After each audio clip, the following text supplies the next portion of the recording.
Halo guys, ketemu lagi dengan gue Ibnu Mutakin. Pada episode kali ini kita bakal unboxing dan review. Ini adalah smartwatch terbaru dari Gago nih guys. Ini adalah Gago GTX Pro nih guys. Kalau misalnya teman-teman tertarik dengan smartwatch ini, link pembeliannya nanti gue simpen di deskripsi ya guys. Untuk harganya sendiri, smartwatch ini dijual dengan harga 500 ribuan ya. Dengan harga segitu, apakah yang kita dapetin tuh worth it apa enggak nih guys? Kita bakal bahas tuntas mengenai smartwatch terbaru dari Gago ini guys. Tapi sebelum kita mulai video review pada episode kali ini, buat teman-teman yang belum subscribe channel ini, klik tombol subscribe dan aktifkan loncengnya supaya kalian tidak tertinggal video-video menarik seperti ini guys. Langsung aja kita unboxing nih guys, Gago GTX Pro ini guys.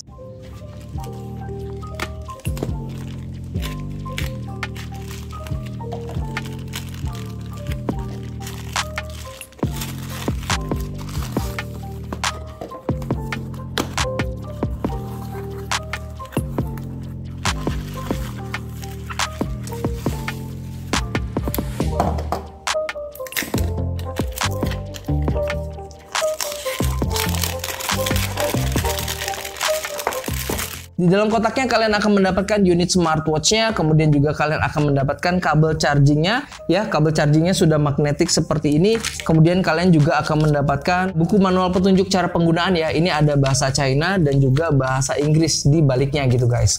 Oke, di dalamnya udah nggak ada apa-apa lagi. Langsung aja kita lihat smartwatchnya kira-kira seperti apa nih guys. Pertama kali gue pegang smartwatch ini tuh lumayan berat ya dan lumayan kokoh gitu feels pertama kali gue pegang. Karena di bagian bodinya smartwatch ini menggunakan aluminium ya. Jadi feels ketika kita pegang itu lumayan berisi gitu. Tapi setelah gue timbang beratnya itu nggak terlalu berat banget ya. Sekitar 56 gram beserta dengan strapnya.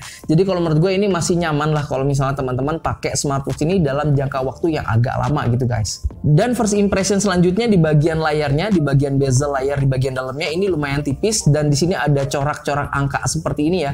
Dan di bagian frame, di bagian bezel frame-nya ini juga ada motif garis-garis seperti ini. Jadi menimbulkan kesan yang lebih sporty lagi nih guys. Kemudian di bagian sampingnya di sini ada dua tombol. Yang pertama ini tombol home, di sini ada highlight warna merahnya dan juga tombol untuk masuk ke mode sportnya. Dan ini tidak ada highlight warna merahnya. Dan secara overall ya, gue suka banget sama desainnya ini. Desainnya itu minimalis banget ya. Dan yang gue pilih ini warna hitam seperti ini ya. Di bagian sampingnya di sini ada Bluetooth speakernya karena smartwatch ini sudah mendukung Bluetooth call. Kemudian di bagian bawahnya di sini ada sensor-sensor. Bagian tengahnya ini juga ada sensor untuk mengukur suhu tubuh dan juga sensor-sensor untuk mengukur blood oksigen, kemudian juga heart rate monitor. Kemudian di sini ada dua pin untuk magnetic chargingnya nih guys. Kemudian yang gue suka lagi desain yang ada di smartwatch ini di bagian strapnya ya, untuk mounting untuk strapnya ini juga motifnya tuh bolong-bolong kayak gini ya.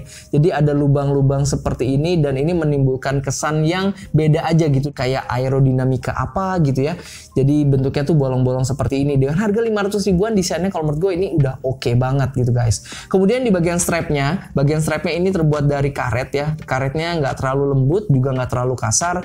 Dan di sini untuk holding strapnya ini cuma ada satu ya. Dan di sini di bagian ujungnya bakalnya terbuat dari stainless steel seperti ini guys. Kemudian di bagian strapnya ini juga sudah ada quick release ya. Jadi gampang banget kalau misalnya teman-teman pengen gonta-ganti bagian strapnya gitu guys. Untuk strapnya sendiri ini ukurannya 22,5 mm ya. Gue nggak ngerti apakah ini bisa digonta-ganti dengan ukuran strap yang 22 mm atau memang harus sama 22,5 mm gitu ya. Sekarang kita ngomongin dimensi dari smartwatch ini. Lumayan besar sih dimensinya. Untuk tingginya sendiri ini 44 mm dengan lebar 46 mm ya. Dan untuk tebalnya sendiri ini sekitar 13,5 mm.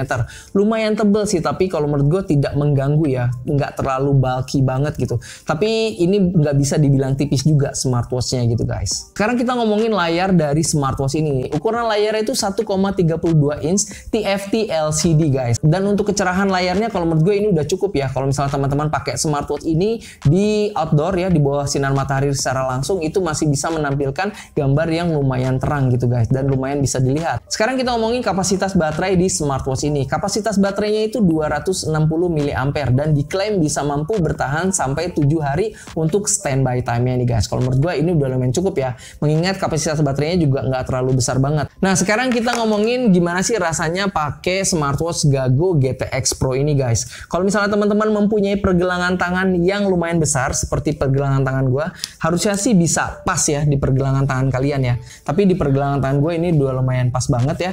Dengan strapnya juga ini udah lumayan pas. Cuma memang strapnya ini pendek ya.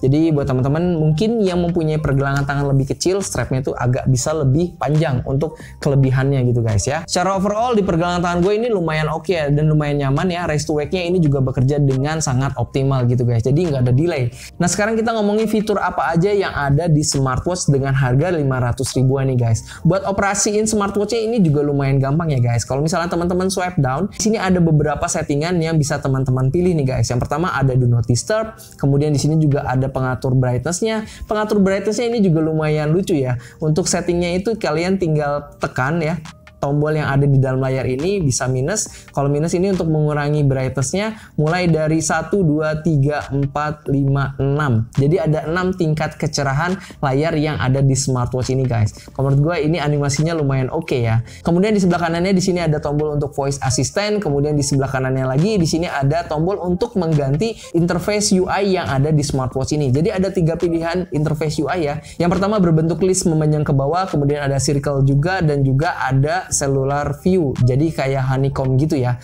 untuk tampilan UI yang ada di smartwatch ini gitu guys. Kemudian di bagian bawahnya di sini ada phone ya, kalian bisa aktifkan dan nonaktifkan. Kemudian di sini ada find my phone dan di sini ada about nih guys. Kalau misalnya kita masuk ke about, di sini ada nama dari smartwatchnya yaitu G27 Pro nih guys namanya ya.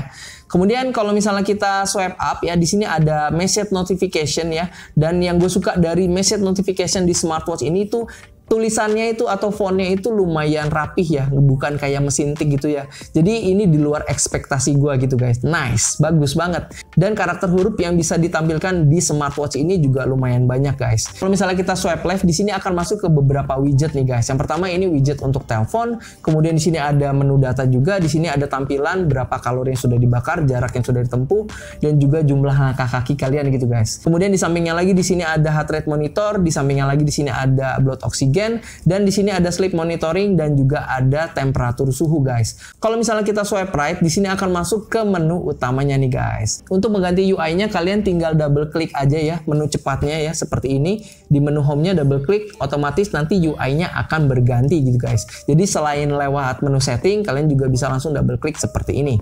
Sekarang kita masuk ke menu-menu yang ada di smartwatch ini guys. Di bagian atas di sini ada kalkulator, kemudian juga di sini ada Find My Phone, kemudian di sini juga ada shutter ya untuk mengcapture gambar atau video yang ada di smartphone kalian menggunakan smartwatch ini guys. Kemudian di bagian bawahnya lagi di sini ada phone book ya, kemudian di sini ada recent call, kemudian di sini ada dial call, kemudian di sini juga ada music nih guys. Kemudian di sini ada Siri ya, tulisannya Siri padahal ini voice assistant ya guys. Kemudian di sini ada weather, SPO2. Sekarang kita langsung cek aja kira-kira measurement atau sensor SPO2-nya tuh seperti apa nih guys.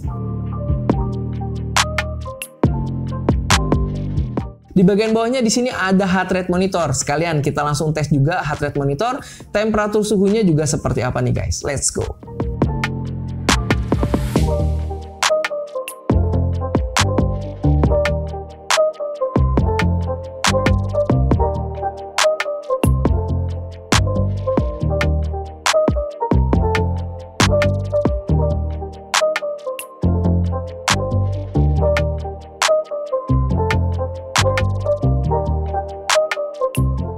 Kemudian di bagian bawahnya lagi di sini ada stopwatch, kemudian di sini ada sport ya. Kalau misalnya kita klik sport, di sini akan masuk ke mode olahraga ya. Di sini ada 9 mode olahraga yang bisa dibaca di smartwatch ini, mulai dari basketball, cycling, climbing, yoga, walking, running, football, badminton, dan skipping gitu guys. Jadi 9 mode olahraga yang biasa dimainin di smartwatch ini tuh bisa dibaca ya guys. Kemudian di bagian bawahnya lagi di sini ada sleep monitoring, kemudian di sini ada watch face nih guys. Untuk mengganti watch face-nya bisa lewat menu ini atau kalian juga bisa tekan dan tahan di bagian home screen-nya nih guys. Di sini ada 7 pilihan watch face yang bisa kalian pilih ya. Kalau misalnya dirasa kurang, kalian juga bisa ganti watch face-nya yang ada di aplikasinya. Oh ya, untuk aplikasinya sendiri ini menggunakan Vfit ya guys. Jadi kalian bisa langsung download aja di Play Store dan di App Store nih guys. Untuk pilihan watch face yang ada di aplikasinya juga lumayan banyak ya guys, dan juga bisa di custom menggunakan gambar atau foto yang kalian kalian inginkan nih guys. Kemudian di bagian bawahnya lagi di sini ada pilihan bahasa ya guys. Di sini bahasa defaultnya atau bahasa autonya itu bahasa Inggris, tapi di sini banyak banget pilihan bahasanya tapi belum ada bahasa Indonesia ya guys. Kemudian di bagian bawahnya lagi di sini ada setting nih guys. Kalau misalnya kita masuk ke setting, di sini yang paling atas ini ada reset, kemudian ada power off, QR code, kemudian about, screen sleep, dan set time nih guys. Jadi menu-menu yang ada di smartwatch ini seperti itu ya guys, yang tadi udah kita sebutin guys. Nah sekarang kita masuk ke kesimpulannya nih guys. Untuk harga 500 ribuan, kalau menurut gua smartwatch ini udah lumayan oke ya. Kalian bisa dapetin banyak banget fitur-fitur yang ada di dalam sebuah smartwatch. Untuk fitur kesehatannya udah lumayan lengkap ya, ada heart rate monitor, blood oxygen, kemudian juga ada untuk pengukur suhu tubuh juga guys. Kemudian smartwatch ini juga sudah mendukung Bluetooth call nih guys. Menurut teman-teman gimana nih dengan fitur yang tadi udah kita sebutin dan juga dengan harga yang ditawarkan oleh Gago? Kalau menurut teman-teman worth it apa enggak untuk smartwatch ini?